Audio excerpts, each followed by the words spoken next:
system of care. We are delighted that now First Lady from Tennessee, Becky Haas, has joined us, so we give her a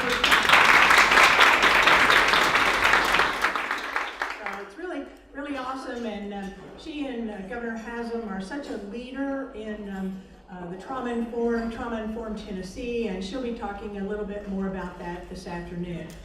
So Andi and I are going to be telling you a little bit about how this system of care has come about. We're just going to kind of tag team through the slides, and we're going to just take it up to lunch. So Andi first. Hello again.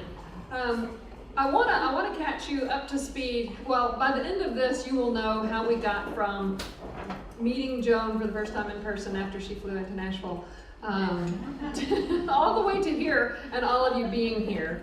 And so this is the story of where we began. She mentioned the concept paper that we both read, and I had actually forgotten that I had read it when we first started. But we talked about it a few months ago when we were asking for continued technical assistance from the National Center for Trauma-Informed Care. And but in 2014, this paper came out, and it's called Concept of Trauma and Guidance for a Trauma-Informed Approach.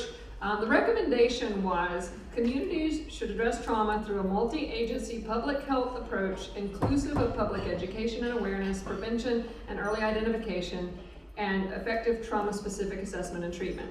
It also went through many steps. She mentioned earlier the 6 pillars and so forth. And a lot of the trainings that we have done were built around a draft training, we'll talk about that in a few minutes, that came from her center based on this concept paper. And so when we talked to her earlier this summer, we were applying again for continued assistance. We wanted to gather cities around the country that had done this, and there weren't any. So there's several that have done a lot of things, but maybe not to the specifications of the paper. And so she said, remember the paper? And I went back and read the paper, and I called Becky and I said, we did that. We did the whole paper. We're finished. I mean, you get to the end of a college course or high school and you say, oh, I have to graduate now. That's life. And so this is sort of, it felt like we've really accomplished something because it laid it out, and we assumed that everybody would read that and say, okay, this is how we did it, and we'll go do it. And if you know Becky comes up with a plan, and you work the plan. I mean, the plan gets done. And so so we're very tickled to look back over a lot of this. And so we want to give her quote back. She said about this, though many communities across the nation are beginning to implement some of these SAMHSA recommendations, Johnson City clearly stands out as a leader in embracing this model. And I will say that this event here actually was her idea on the phone one day. And we said, oh, okay, well, and then, of course, Becky worked the plan. So here you all are. And so one of the motivations with this that really bought me in, and I should say, many of you have heard us do trainings. And so when we do the trainings, I express how skeptical I was when she first brought me this idea, because again, I am having fun. And she said, I just learned something, you've got to see it, we've got to do it, everybody needs to know this. And I am a researcher. And I said, okay, what is this? And so she gave me some of the information. She actually, I won't even talk about that. We're talking about the notebook? Anyway, okay. But anyway, she brought me some materials, and I said, let me go explore, and I'll get back to you. And the more I read, the more convinced I became that this really was what she was talking about. This could be, we've done a lot of things, we've tried a lot of therapies, we've tried a lot of interventions, we've put a lot of money toward really huge problems to be kind of standing in place on a lot of them. And so maybe it is just us looking somewhat for something different. It's like, well, if the same thing doesn't work, maybe you should try something else. And so the more I have seen just using a trauma responsive way of being in life, not just at school, not just in our trainings, not just at your agencies, but everywhere I go this may potentially be a thing that can make a dent in the biggest problems in our society. And we have a lot of really big problems, and we get to this sort of hopeless point sometimes, like it's so big, how can we tackle it? It's so huge, what can we do? These programs aren't working, there aren't enough, we can't train enough staff, we can't get enough funding, whatever. And one of the things she mentioned earlier is the simplicity and the fact that you don't have to have a lot of degreed people with years of whatever to begin making a dent in some of these. And so some of the issues we're talking about, alcoholism and drug use, I particularly study addiction. That is my thing. I mentor addicted felons on the side. That is my passion. Is that, the only thing I want to do with my career is just solve addiction. That's it. I don't have high aspirations. So you knew me if it happens. So alcohol and drug addiction, need for incarceration. I mentioned addicted felons, so I'm very, very much involved in working with people in corrections and probation, and I go to court with people, and off the clock, of course, my bosses. A minute ago, Wally Dixon asked a question. I want to go ahead and I have to introduce famous people. He is the chair of the psychology department at ETSU, and he is such a champion of this. We're going to talk about it later, but to just identify him with the man who asked the question, who knows? And you can chime in when I'm talking later about what we're doing. But he has been so supportive of everything I do, like Chief Turner has with Becky. He has been so supportive of the things that I do. I just can't thank him enough.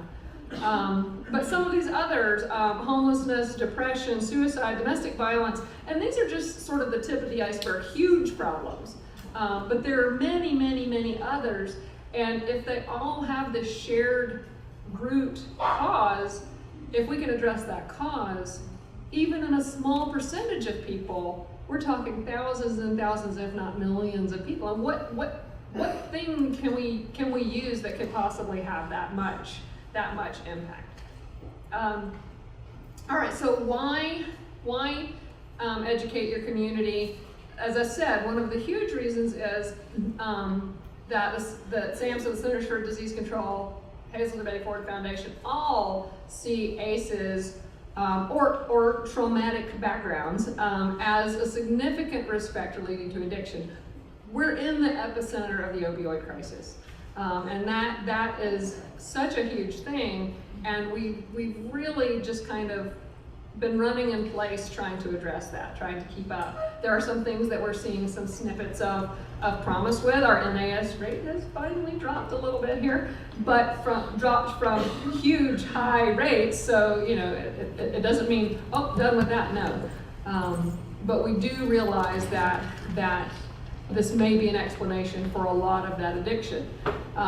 In that the original ACEs study, that we have middle class adults, not low income, not at high risk people, but insured, college educated, middle class adults.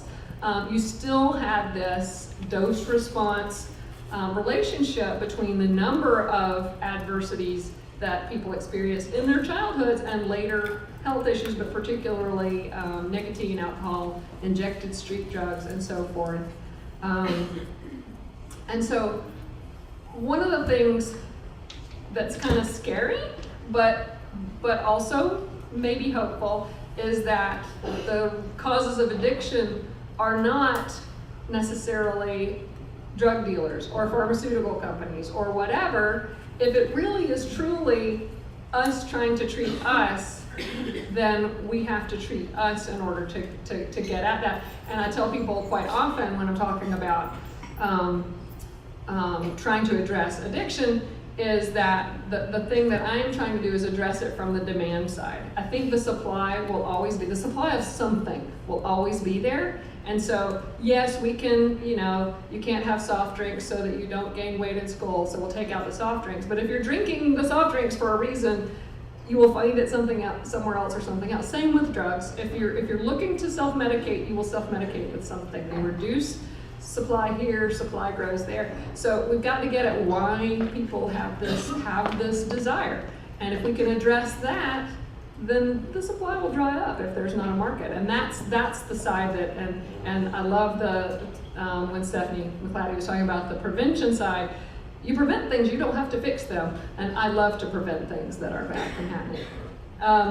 And so one of the things that has happened, that billions of dollars have been spent a lot of places except where maybe that answer is. And one of the things we are seeing with federal dollars and state dollars now, there is this transition to including this, the trauma in grant funding and so forth. And again, I hope it's not, oh yes, I have heard those words and can define it in a grant application.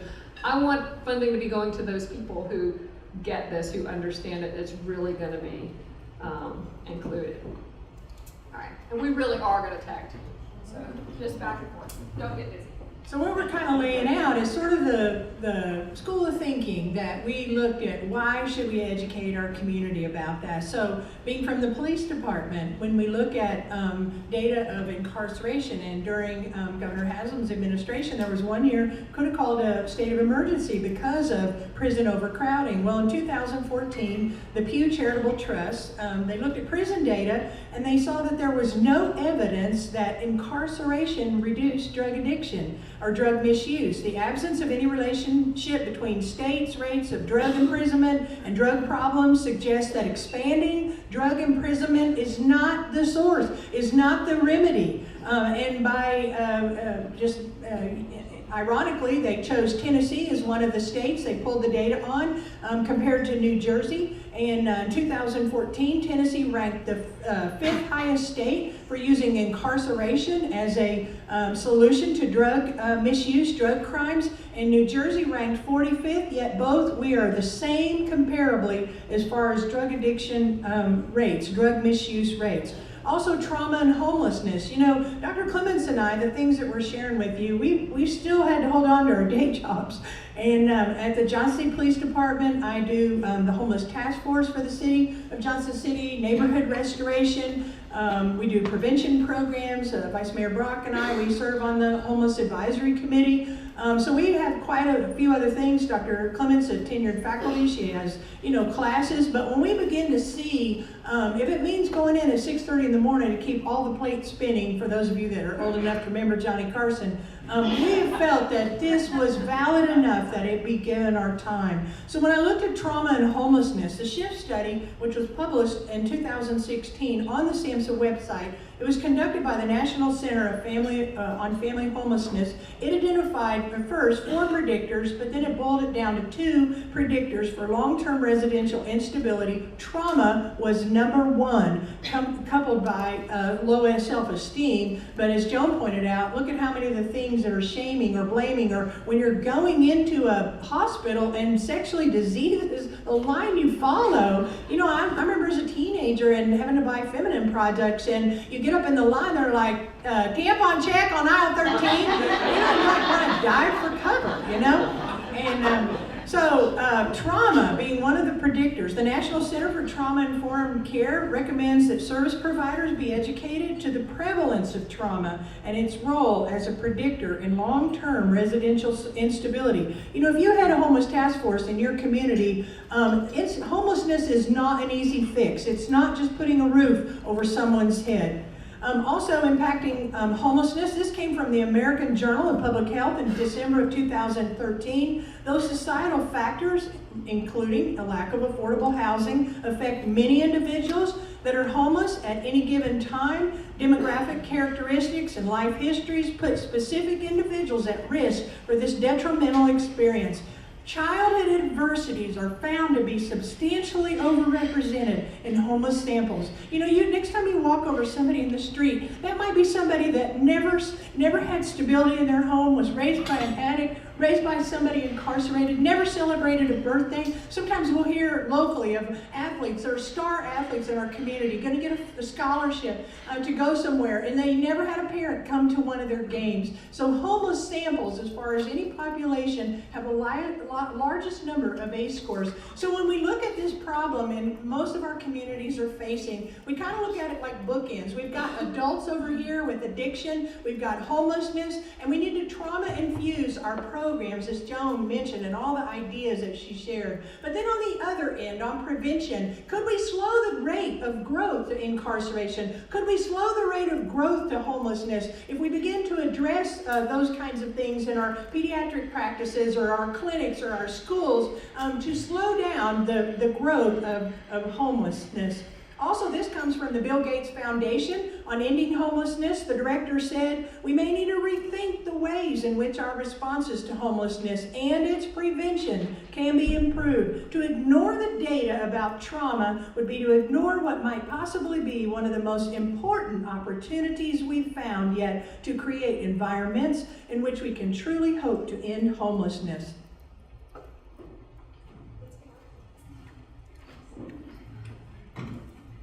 And as a researcher, oftentimes I'm looking at, well, yes, but what do we have?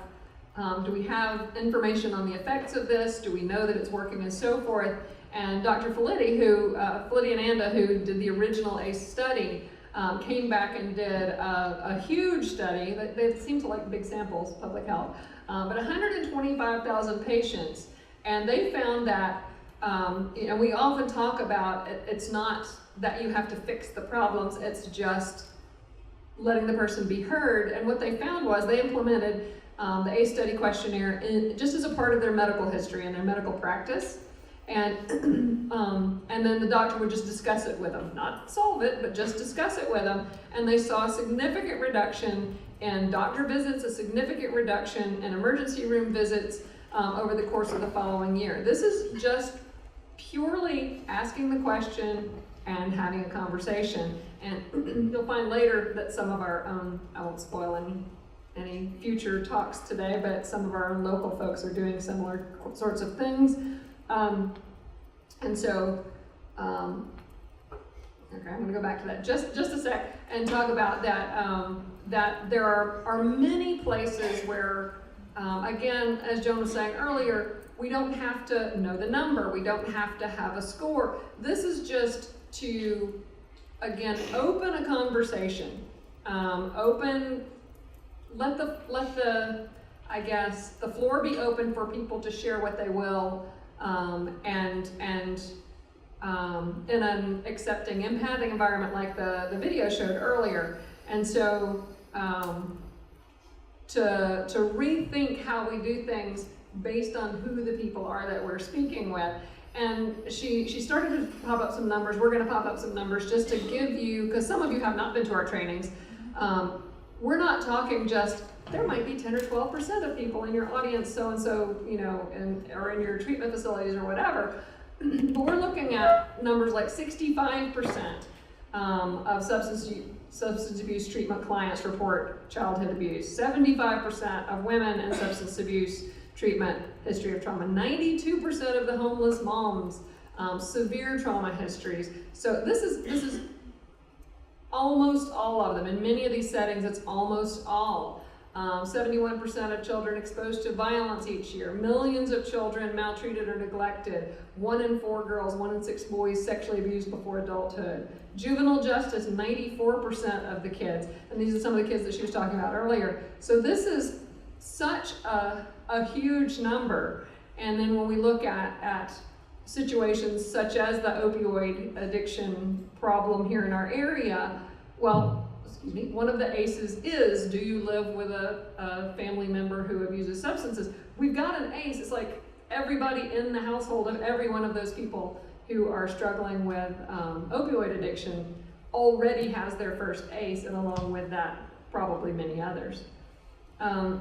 We do want to reiterate, and Becky usually does this one because she works for a police department, but that adverse childhood experiences are not an excuse. It's not like, oh, you don't have to serve a jail sentence because you had bad things happen to you. It's not that at all. The consequences are still there.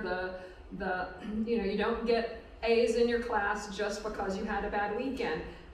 You still have the same consequences that go with actions, but it does help us to understand. It offers an explanation so that we're not blaming someone for getting where they got to, and maybe that's where we have a place to begin. And then Andi Clements, one of their famous quotes is, "What's predictable is preventable," and again, we really are on that prevention bandwagon.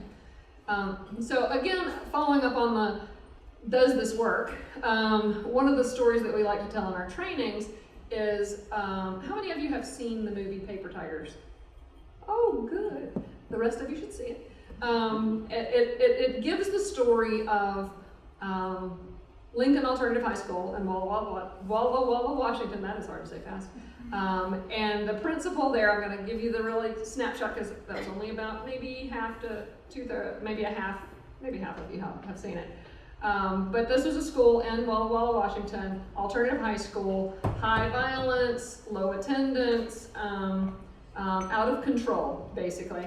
And the principal learned about trauma-informed care and took the information back to his staff and said, what can we do here? And they said, our biggest problem is in-school suspension, and that, we've got kids either in school or expulsion or whatever, or out of school suspension. And so basically, you did badly, file you away, which I think is oftentimes what we do in the prison system as well. It's like, you're a problem, out of my sight, which doesn't address what's going on.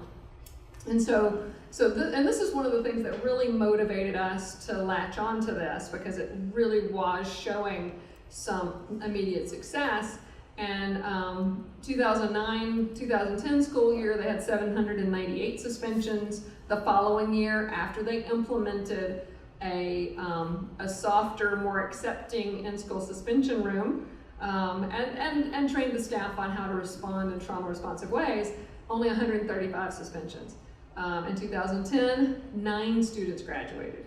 The next year, 60 students graduated. And again, I'm not going to steal any thunder, but we might hear a similar story later in the day about our own local alternative school that is no longer an alternative school. It's a wonderful place. And so the movie came out that is the story of that school, and it really is an inspirational movie that follows the lives of several of the children in that. But you also see the staff interact with those children, and it's just heartwarming to see how much care there is between them and among the staffs for the staff members for the children and so forth. Then there's also Healing Mean. If you, how many of you have seen Healing Mean? If you've been to our training, I know you have. Okay, not quite as many. And that is a story of a young woman named Tonya Kane, who Dr. Galeese met and enrolled in a program that she had that addressed trauma. She was incarcerated at the time, and she had over 80 arrests, 66 convictions, drugs, prostitution, and so forth. And there's one line in the movie where she said, and this may speak to many of you, she said, people gave me good information. I went to programs. They tried, they wanted to help me, but it couldn't get down where it needed to get to. And so she knew that they were trying to help, but she had never dealt with traumatic things that happened to her as a child. Now she's a national speaker. She is not here because we can't afford her. But you can watch that video too. And these again are somewhat anecdotal. They're isolated cases. But then here we have begun to see such things go on in our region, just with people who have bought this message and started using it, and even in our own jobs. And I will talk about that some a bit later. All right. Okay, so the Marc Collaborative, last September, I was at the beach with my husband, and of course you're not supposed to, now I'm gonna get this no email after 5 o'clock thing. So no writing things at the beach, but it was quiet and I had a little time, so, and he was fishing. I wrote this article about our Johnson City system of care, and thanks to ACES Connection, which Carrie's here from ACES Connection, they definitely can help speed this along. So published an article about our system of care, and in 1 hour I got a phone call from Leslie Lieberman, who leads the Marc Collaborative. It's funded by the Robert Wood Johnson Foundation, and what they did is through the Philadelphia Health Federation. The goal of that program was to test a theory of change in community-based networks organized around a framework of ACEs, trauma, and resilience to become catalysts for creating the positive household and community conditions for healthy childhood development. It was led by the Philadelphia Health Federation, which Leslie Lieberman is the director of it. And it had these goals: to pilot a variety of locally driven strategies, and they had 14 cities across America that were part of this collaborative. And to test, to deliver the strategies, strengthen and extend the reach of their existing ACEs, trauma and resilience networks, and to learn from one another. And that's why we were delighted when we were shocked at first. We were going to settle for a webinar, and she's like, no, we just need a meeting. And we need people to know about Johnson City, and so that's why these kind of meetings are so wonderful. If you take everything we tell you today that took us 3 years, and you start from there, we will feel as proud as parents could be, because we don't learn from our mistakes and learn from things that we learned the hard way, and that's what this community is all about. So ACES Connection, that's how I got introduced to the Marc Collaborative, to learn from one another, and then to connect with national experts on the Marc Advisory Committee. So at the Marc National Summit, so in that phone call, Leslie invited me to come and present, and I was really the outsider, because what that summit was all about was to celebrate 2 years of interventions that they had created, and I spoke on the law enforcement panel. That's where I met Dan Press. That's a story. We sat down at breakfast one day, and he's telling me all about the legislation, and he said, the key to all this could be Senator Alexander. Where are you from? I said, Tennessee. And so that was a real, but here I was with the retired chief of Philadelphia, the chief of Albany, and Major Darren Ivey from Kansas City, and me from Johnson City. So of course I had to take a selfie with them, but I have like 3 followers on Twitter, so I sent it home to my husband and my boys. But I was shocked, to be there to tell about the Johnson City system of care. But what they came out of at the end of this 2 years were these 3 themes: was that communities need to think big, go big or go home. I tell you, I'm so proud of the champions that you're going to hear from this afternoon, because they have literally done that. Also to address root causes, including adverse community experiences, and turn up the heat, which means go to the next phase.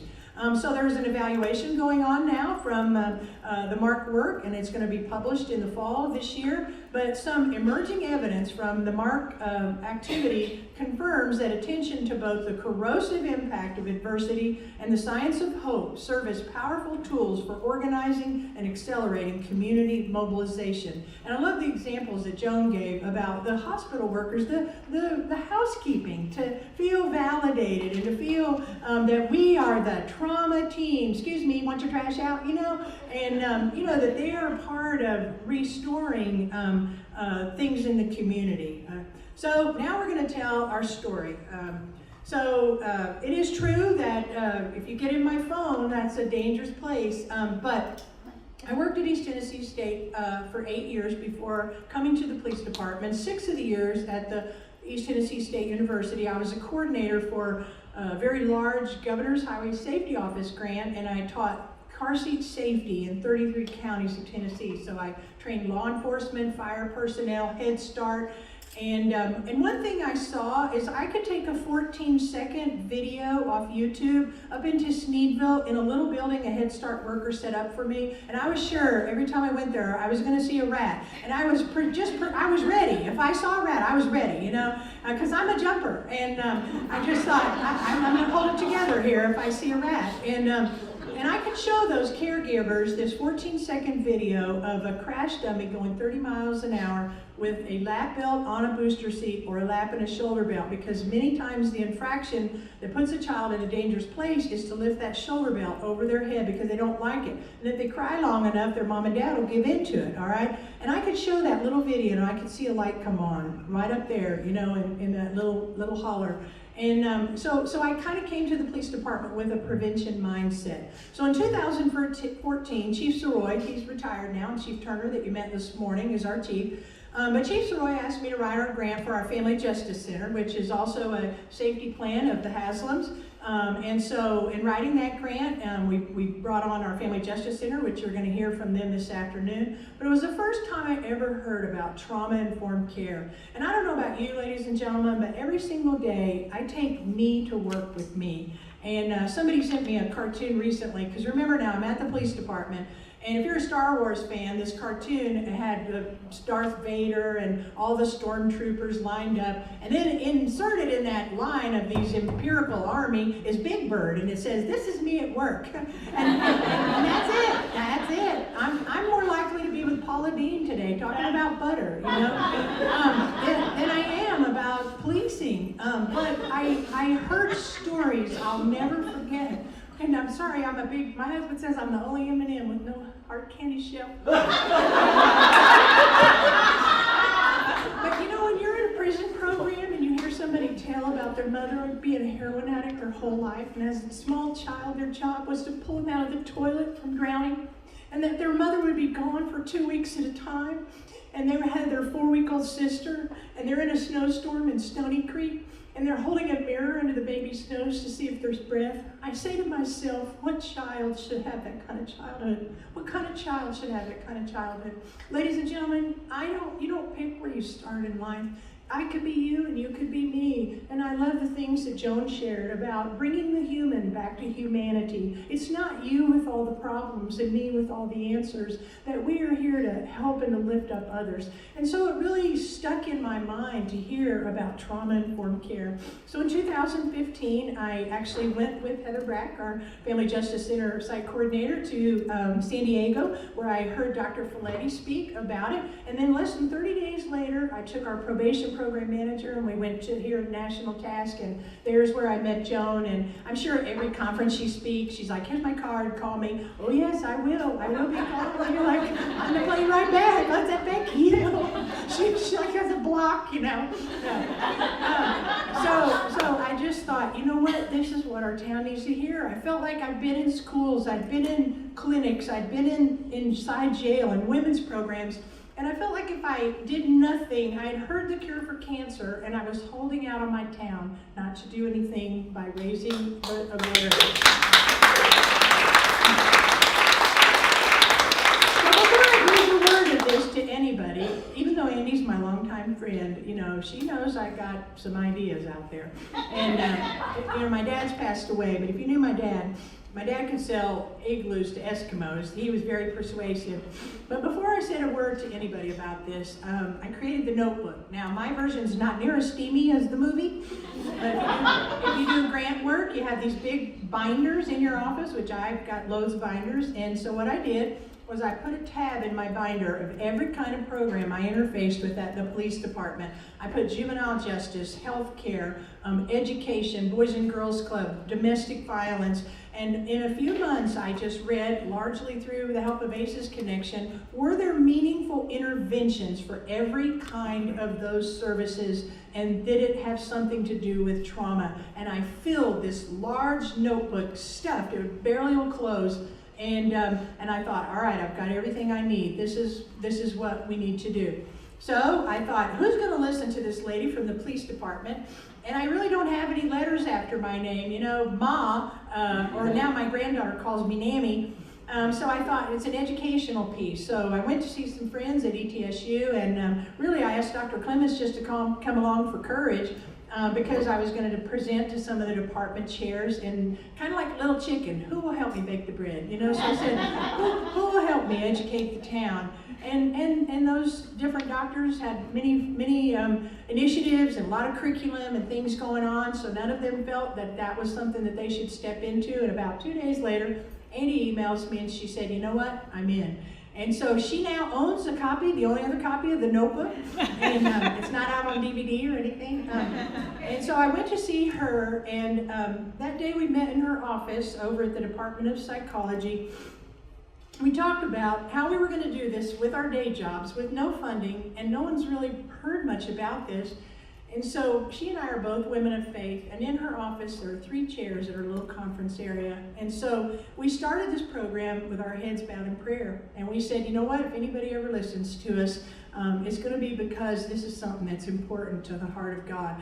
And here we are 3 years later telling you our story, and 3,400 professionals being trained. And so that's how we launched this. So again, further thinking about I never heard the word system of care ever as far as trauma informed.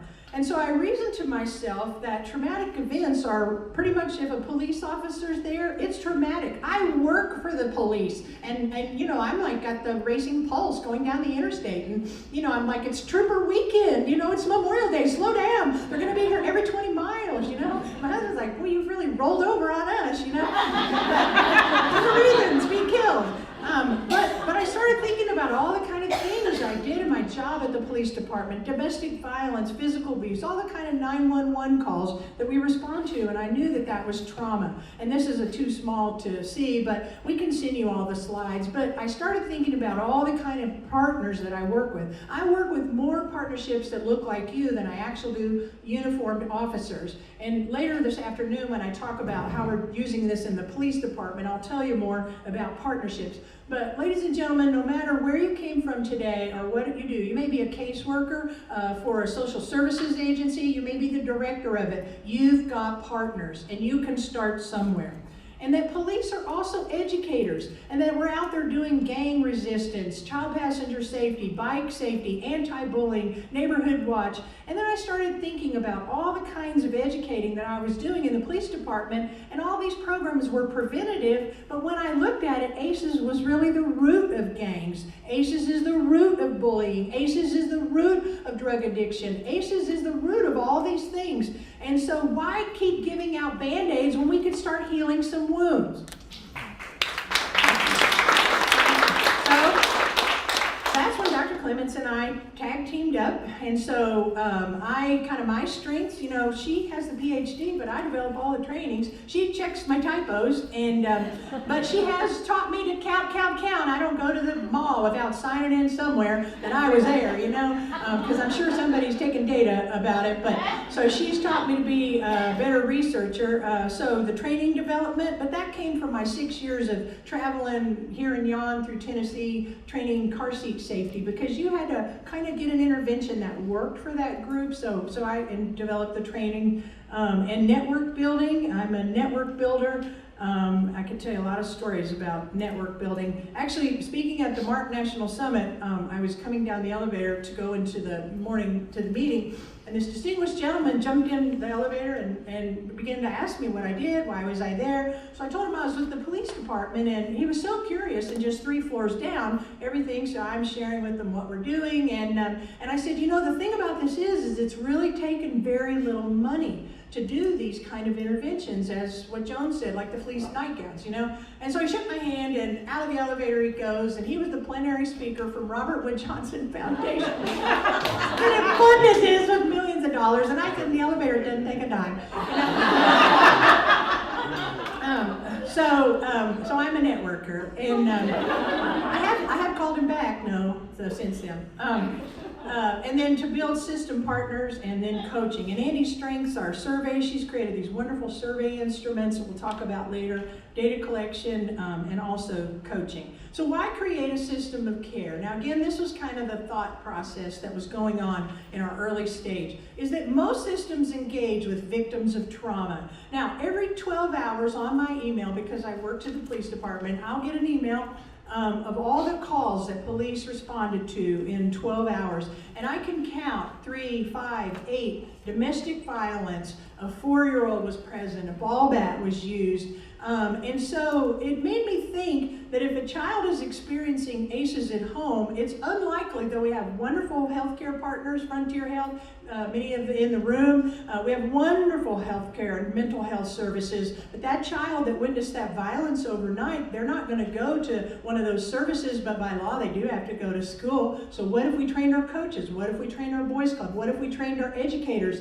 And you just couldn't get away from a buffer that would mitigate against the effects of that violence. So trauma-informed awareness needed to be included in all frontline services in order to mitigate and prevent the effects of ACEs. So think of it like an AED. You know, in our lifetime, you remember when they started installing AEDs in malls and coliseums, different places, and the point of that is that these devices are put in some unlikely places that can save lives. Well, now we're raising up in Johnson City AEDs over St. Jude's Clinic, over at ETSU campus, over at Topper Academy, over at the Boys and Girls Club. But the key to the proper use of an AED is training. You need to know when the therapist, you're therapeutic and you're not a therapist, but then maybe when do we need to make a referral? And that the community can make a difference. If children are living in a home subject to ongoing toxic stress, we can mitigate the effects of these ACEs by having a trauma-responsive community. You know, many of our partners that you're going to hear from this afternoon talk about talking to their 9 or 10-year-old child about something going on at school and then saying, you know what, I realize I live a trauma-informed life now.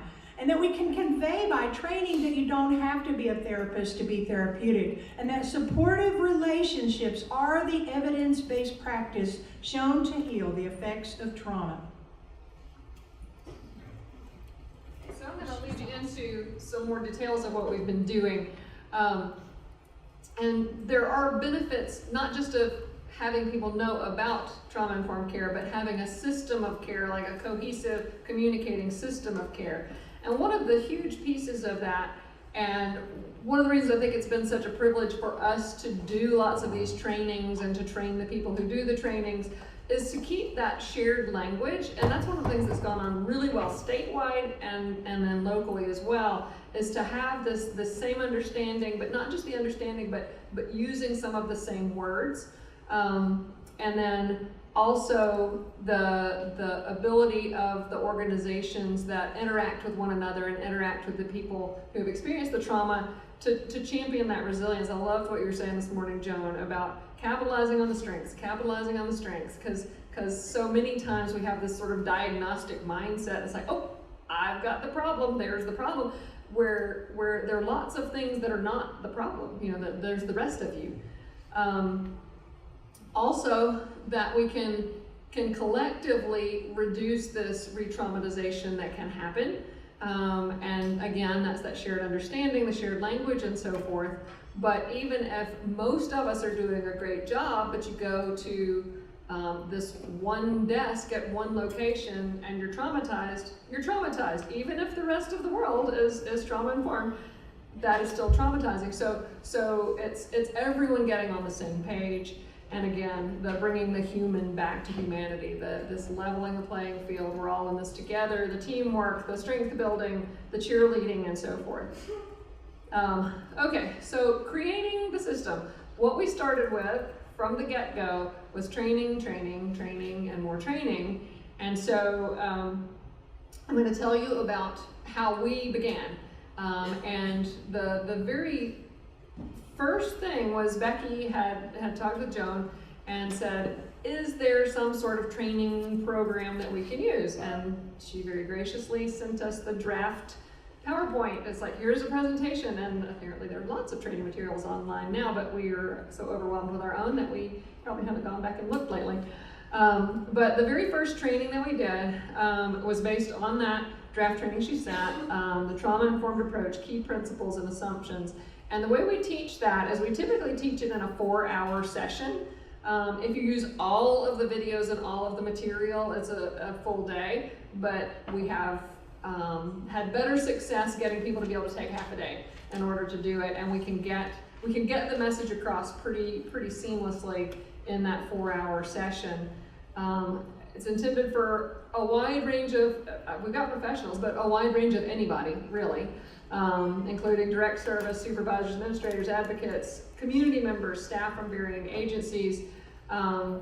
And one of the things that we've done, instead of just teaching that as a canned training, whichever agency we're going to, we tailor it to that agency. So if they work with children, we have children's pictures and children's examples. If they work with adults, we use more adult pictures. If it's in the corrections system, we might use corrections examples and so forth. And because I am a researcher, I have archives of every training we've done and the PowerPoint that went with it and the survey that went with it and the sign-in sheet that went. So anyway, got the data.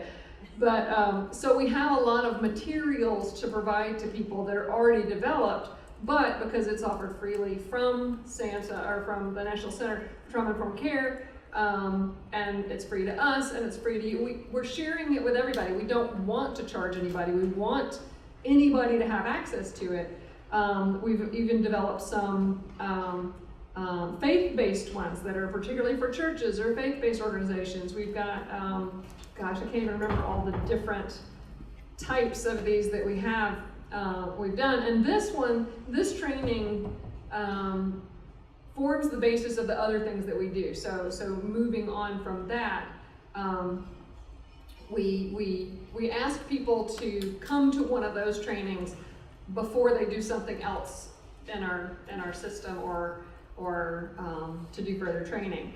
And so some of the things there that are really important to us, and a lot of this has been trial and error, but I think we haven't had a lot of error, which is amazing, because most of it has worked out pretty well, but it's non-prescriptive. So where some trainings, it's like, here is your manual, go follow these steps. Doesn't sound very trauma-informed in the first place, but it's so open-ended that it's just the building blocks. And so if you take those 6 pillars, and those of you who have had the training, we can provide you that too, but those of you who have had the training know these are things to think about. Go back and think about this in your organization. Go back and think about this at your church. Go back and think about this in your family, whatever.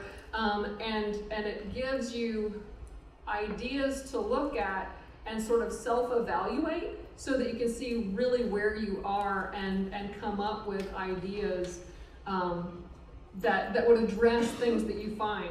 We mentioned earlier the signage in some places. We've sent people back, after training, and they went back and looked at their signs and they said, oh, I've never looked at my signs that way. This is shaming or humiliating or just, all caps is screaming. And so they've just gone back and softened their signs. What you mentioned, instead of fill out this form and come back, it's like, oh, how was your morning this morning? Glad you're here. Let me get your paperwork. 2 entirely different conversations. So, but because the people self-evaluate, they've already bought into it. It's already their thing, and we can't tell them what to do. I mean, we do actually collect information on what they plan to do and are beginning to follow up on what they have done, but we're just floored by the things people have gone out and done. We never would have thought to tell them that. We didn't know that thing about their place, and a lot of those you'll hear this afternoon, just some of the amazing things from this little 4 hours we spent with people. Whole places have been changed, just transformed. So it does give some practical examples, but then people can come up with their own. We try to leave people with an expectation that they're going to use it. It's like, well, of course you're going to use it. It's not like if you choose. No, of course you're going to use it. So we just assume that you will. They will. Evaluation includes that commitment to make some sort of application. We ask them, what in the next month will you do? Just something in this that you will do. And then, again, we've developed dozens of different trainings. Then, because our training needs grew so rapidly, we decided we needed more of us, and that we couldn't go to every organization. And so we developed a Train the Trainer course, which really is a 6-hour course. And what we do is we provide notes on the slides, talking points. We give them access to a Dropbox where we keep updated several versions of the trainings, but then again, the trainers are free to go and train them to edit them as they need to. And what we hope is that if we can get one or two representatives from various organizations that then they can go back and keep their organization trained. Because it's fine for us to come in, and we've gone to several places and gone in and trained the whole staff. But staff turns over, and so if gradually that staff is gone and you have new staff and they're not trained, then you've lost all that ground that you gained. And so what we want is to have strategically placed trainers everywhere that can then keep doing their training, and re-up as needed, and problem solve and so forth. And that way new hires can be trained. We also have trained a few people that go out and be us. We decided we needed to clone ourselves. And so, because the demand has been wonderfully overwhelming. So there are several people now that have been trained to go out, and we still do trainings together too. And then she does some on her own, and I do some on my own. But then we have a very small army right now that hopefully will be a bigger and bigger army of some folks that will go out and do those trainings. And so far they haven't done the train the trainers, but if we could train trainers who train trainers, that'd be even better. So it's a pyramid scheme. All right, so if you're from Tennessee, you've probably heard of the Tennessee ACEs initiative, Building Strong Brains. And this came out kind of parallel to what we were doing. We didn't know it existed when we started doing these trainings, but this was an initiative by the state to help get the word out about particularly brain development related to adverse childhood experiences. And so it was to again train educators, well, not just educators, but people across the state who understood the impact of ACEs, trying to prevent those, getting the word out so that, one, yes, we understand why children are having some of the difficulties they are, but also parents will realize, oh wait, this is happening to my child, I don't want that to happen to my child. And so we wanted to get that across the whole population of the state. And so what happened was they also were offering train the trainers and so forth. So around the time we started the train the trainer for our trainings, we also became trainers for that training. and we said, okay, we've got to streamline this somehow. And we already had included a lot of that information in our trainings that we were doing. And so what we did is we very specifically embedded the slides from Building Strong Brains, the videos from Building Strong Brains, so that as we were teaching this 4-hour training or the 6-hour training, they were also getting that same curriculum so that the language is the same, the metaphors are the same and so forth.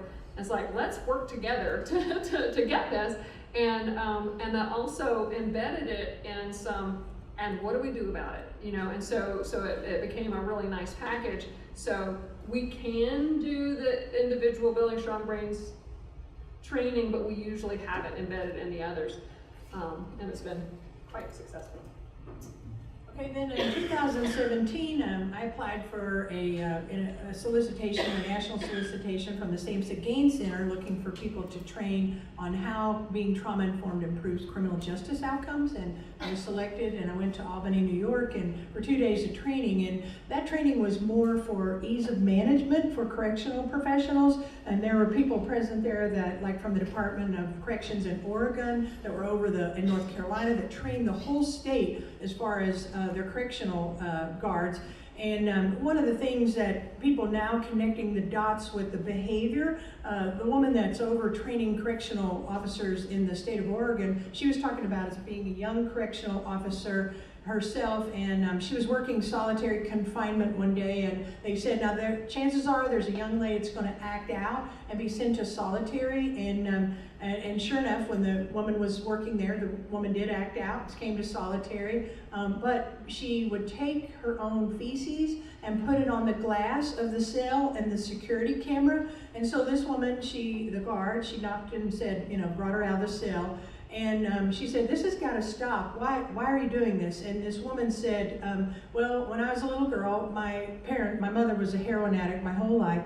And when my mother would party and pass out, the people in the party made their way down to my room, and I've been abused and raped ever since I was a child. So in my junior high, teenage years, I got introduced to the drug system, criminal justice, and then from there to the criminal justice system. And so now I'm in jail because of drugs, drug selling, drug dealing and all. But I've realized that in prison I can be raped as well. And so I've learned that if I'll act out, come into solitary, and dirty my windows, everyone will leave me alone. Can you imagine that being your solution? But to that woman, it made perfect sense. And so that training was all about how to ease the management by helping correctional professionals understand the behavior behind the trauma behind the behavior. And then also we realized, now when you talk about a lot of trauma with community, you're gonna find that you're wonderful, compassionate professionals, there can be some burnout. And so when I tell you later this afternoon about the policing training that we're doing, we include self-care.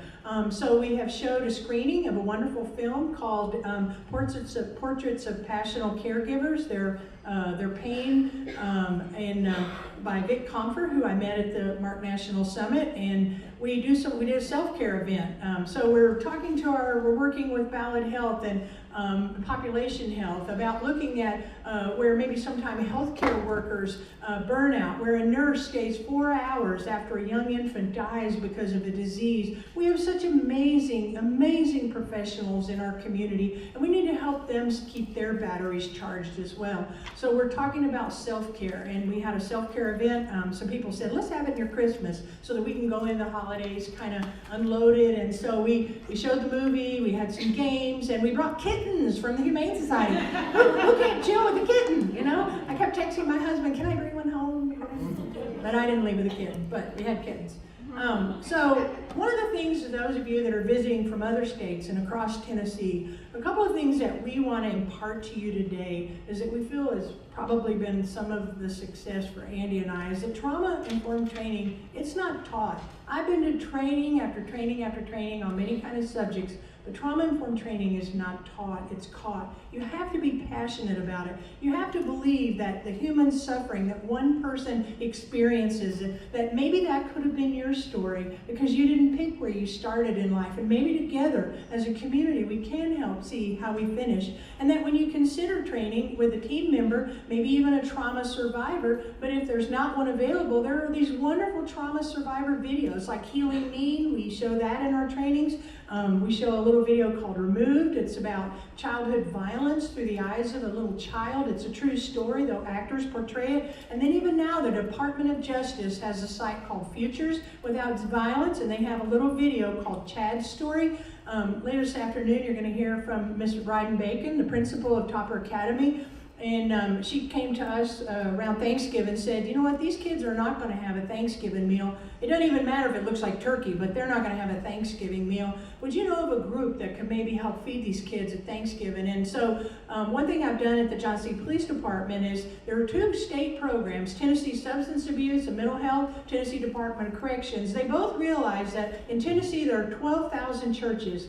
And so they are a large untapped resource. So State Department of Mental Health and Substance Abuse has now faith-based recovery, and Jennifer Bourbon is going to tell about that a little bit later.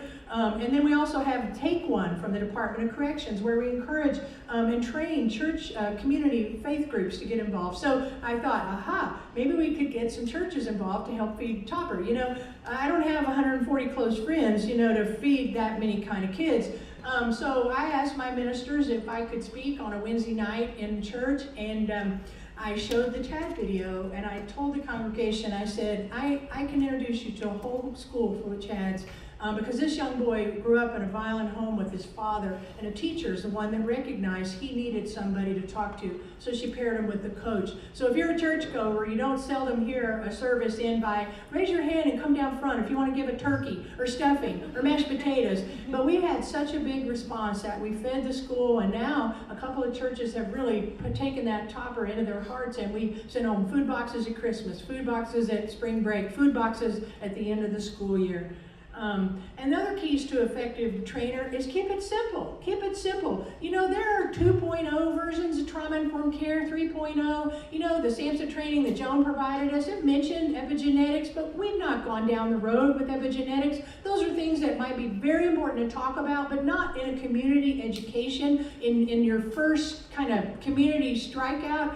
And compassion and empathy. Recognize that all people have value and communicate this. And you need to have some stories. I'm sure the work that you do in workforce development or healthcare, that you have stories that you have heard of individuals that, you know, that were, matter of fact, when we were doing some training for school teachers that were about to graduate from Dr. Hale's program, during our break that night we were training, one of the young ladies came up and told us about how this totally described her childhood. And I just gave her a pat on the back and said, I want to commend you that here you are graduating with your degree and going to be a teacher, though this was the kind of dysfunction that you had as a child growing up. And you need to know your audience. Don't cookie cutter the things that you go out. And that's why when we started in 2015 and we're training homeless services, nurse managers, grand rounds, my husband gets so tickled. Oh, I'm speaking of grand rounds today.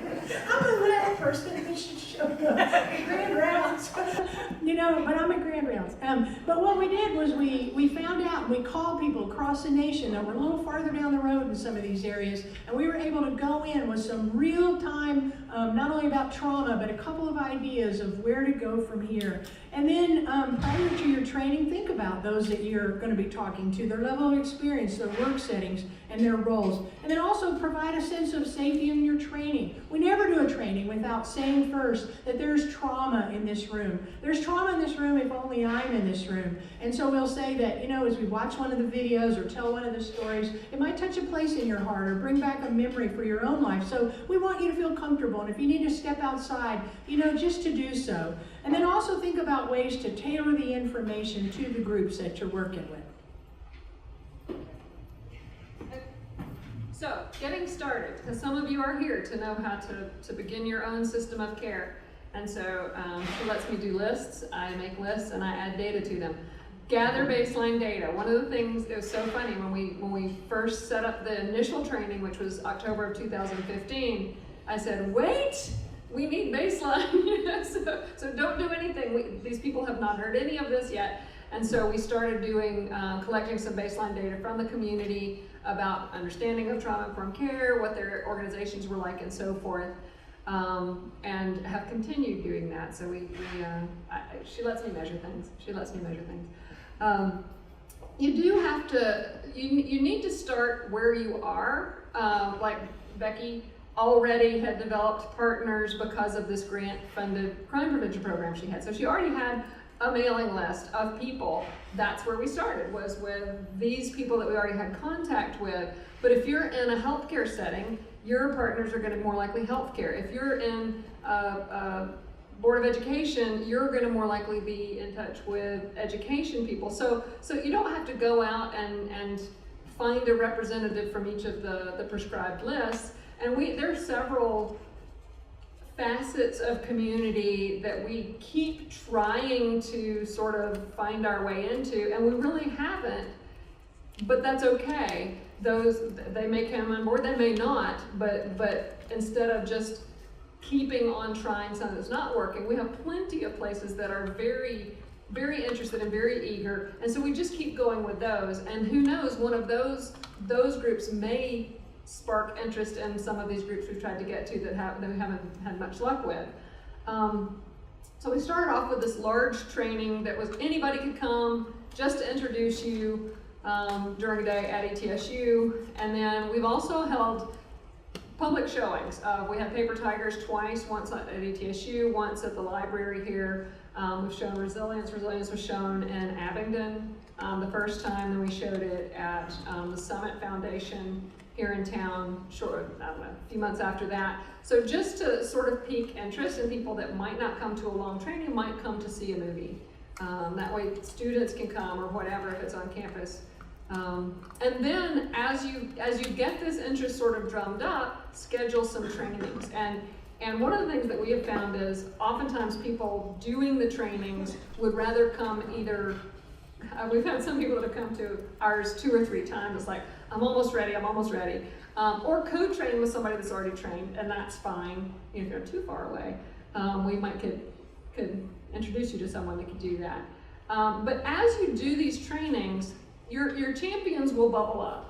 There's always just like Becky said, when she first heard it, she came up, it's like, my town needs this. We have never done a training that there aren't probably half a dozen people that race to the front at the end and say, I've got to have more, I've got to do this. There's always someone. Don't worry about the ones that went ahead and left. Don't worry about the ones that left early, but you will find those people who just, they get it. And then those are, you can sort of work from there to see which direction to go. And as you hold trainings, then you can invite organizational representatives to come to the system of care meeting. You don't have to have the whole organization, but just somebody that comes and kind of can give a report and take back what other people are doing, and it's very inspirational. We started those in the summer of 2016. Just maybe there might have been 10 of us or something like that, and now we have 40 people that are coming to it, something like that. So lots of cross-pollination there, I guess is a good way to look at it. Supporting, one of the things that we've done when we hold our system of care meetings, we usually have some little coaching piece, something we've learned or article we've read or something new that's happened or some data we've analyzed, yay. But to coach people to do more, encouragement. Now there are so many people who are doing so many things. Sometimes the entire meeting is just, here's what we've been doing, look how well this is working, here's something we've changed, this is working better now, and so forth. And then as you get those groups, and the demand increases so rapidly, begin offering those train the trainers and get some people ready to go to their organizations and train their own people. Providing resources, one of the things that has been very helpful to us is having just an online file. We use Dropbox, but it can, no promotion there, whatever online sharing capability you have, so that materials are available. We have people that do trainings for us that it's really nice to see one of them this morning, because I don't see them very often right now. But by golly, he populates that Dropbox with completed surveys that have already been scanned, which is phenomenal, and so forth. So we trade things back and forth. I'll give him some PowerPoints, he gives me some surveys. So those kinds of things. So you have that communication, and if you find an error or whatever, it's like, oh, let me put a new PowerPoint in there or whatever. Again, measure. One of the things that we have lots and lots of empirical confirmation about effects of ACEs, of changes in brains, changes in later health, changes in behaviors, changes whatever. We have a lot of people doing a lot of trauma responsiveness, but we don't have a lot of scientific papers on effects of trauma responsive behaviors and so forth. And so we're trying to change that. We have, like I said, we've collected a lot of data, but the last 2 years we've been so busy training, I haven't gotten it turned into actual empirical papers. We're working on that this year. That is, we wrote ourselves a grant to write the papers. So I was like, please free me to write them, some things. So I think the science is there, but it's not out there so you can go look it up as easily, and we want to change that, because there are community audiences are not so much inclined to say, well, where's the data and where are the publications? But professionals and professional like faculty members and funders and so forth, it's like, well, where is the research support for this? And so we want to provide that, because we're doing it, we've got it, we want to provide that. And so that's why I encourage you, measure. If you want measures from us to take back, I share those freely, please. The more we're asking the same questions, and the measures that I use, actually, I stole several of the questions from Joan's survey that she used when she first came, so that we're all asking the same thing. So as we accumulate the data, we can compare to each other. It just adds to that body of information we've got. And then finally, which is sad that this is one little oh, and by the way, don't forget self-care. It's hard work. It's important work, but when you start feeling with people, it's hard work. And share the pain. That means you both hurt. So do consider self-care for you, but also recommending that to those that you train. You know, you go out there and say, I've got the answer to the world's problems, and it's like, oh wait, I've got the world's problems. So we really have, and you mentioned that we put that in the law enforcement one, but we have incorporated that into all of the updated trainings that we have a little segment on self-care in those, because that really is an important piece of it. All right, so just timeline I will fly through. That's me, isn't it? That's still me.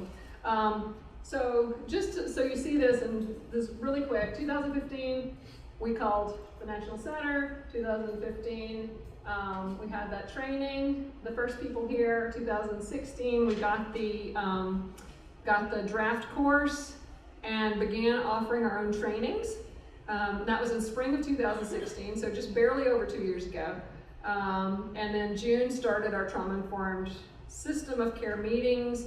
And then we have just done, and this number changes every time we present somewhere, so I would love to tell you exactly how many trainings we've done. Lots.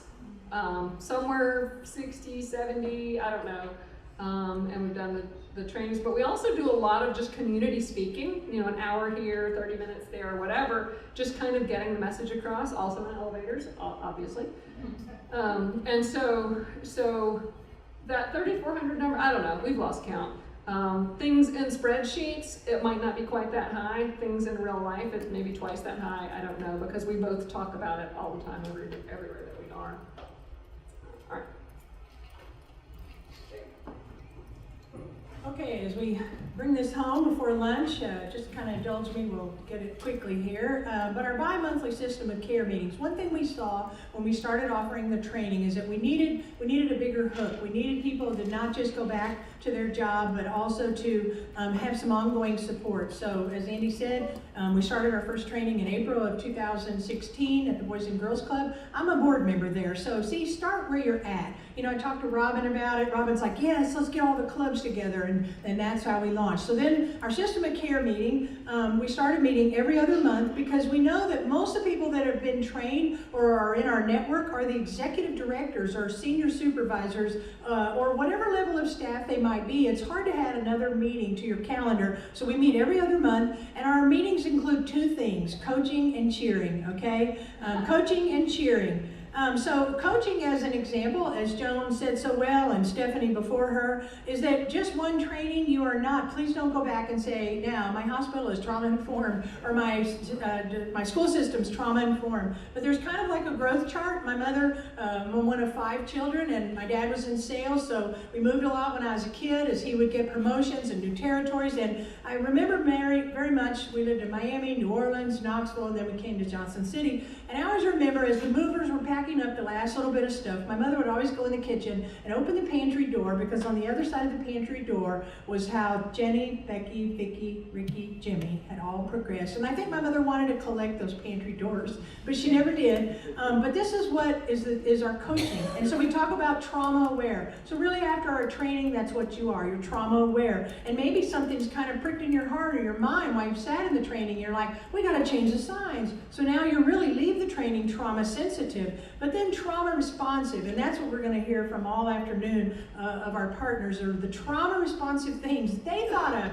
We didn't think of any of them. We didn't tell them any of the things that they went and did. They're the champions. And then truly trauma informed. And that's when your policies change, when you have new hires and you have an orientation for new staff, and you do the bloodborne pathogens, and that's traumatizing, and you know, Title IX and all those things that are required. But do we have a 90-minute online trauma training that we can put every new hire through? So we still have ways to go.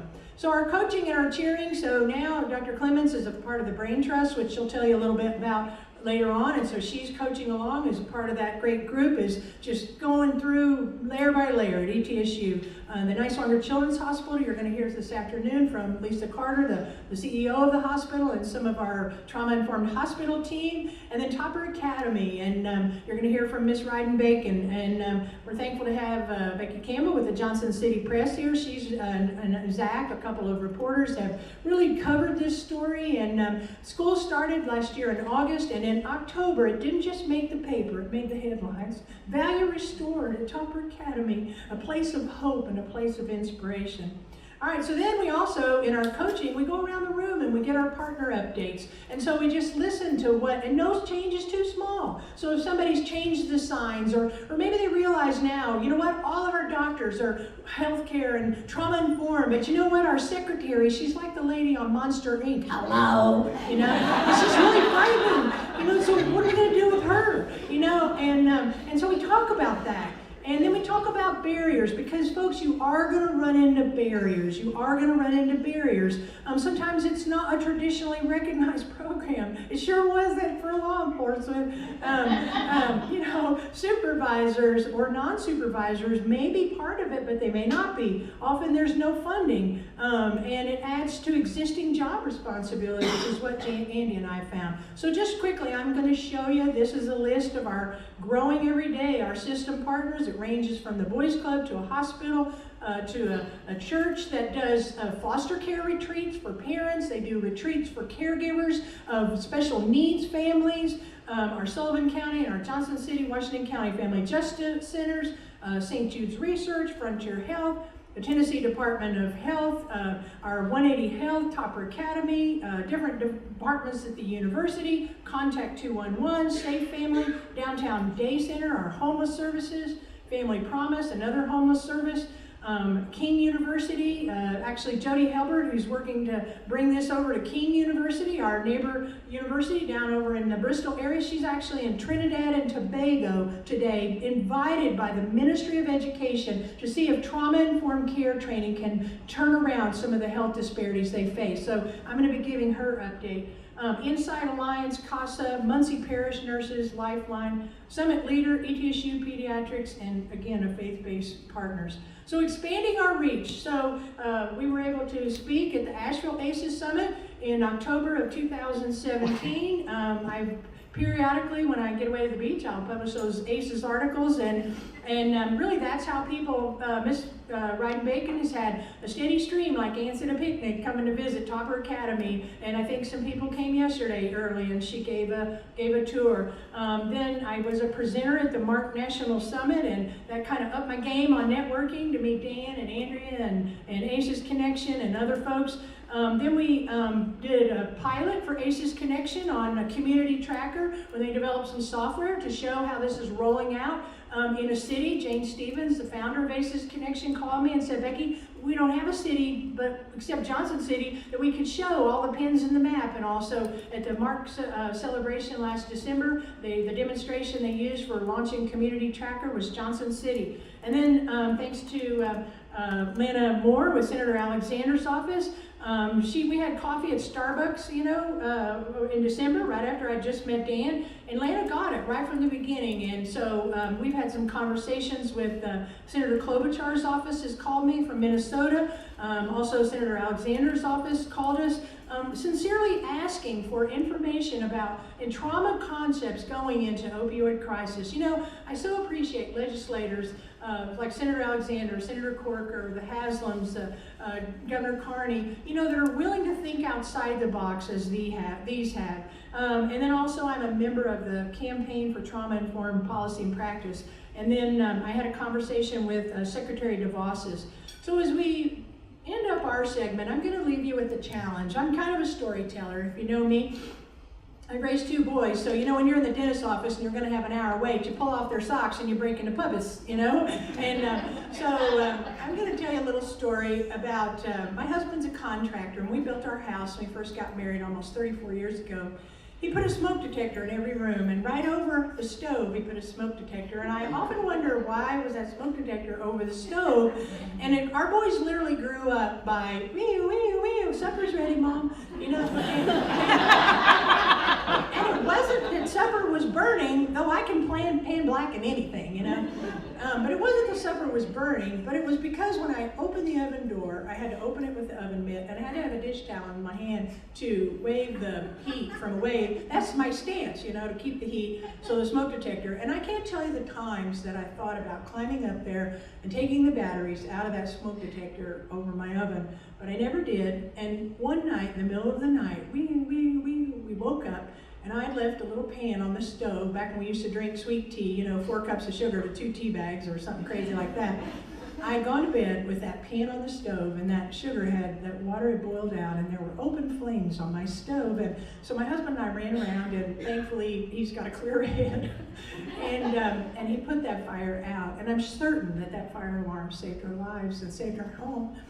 The thing I want to leave you with today, particularly people that are going to go back to other areas across Tennessee and across other states, is we've heard convincing evidence from Joan, we've heard convincing evidence from Samsa that our towns are burning, If there's a drug epidemic, your town is burning. And so what if Jonathan and I would have seen those flames and thought, you know what, let's just go back to bed for a little bit, and we'll just wait till maybe the whole kitchen's engulfed.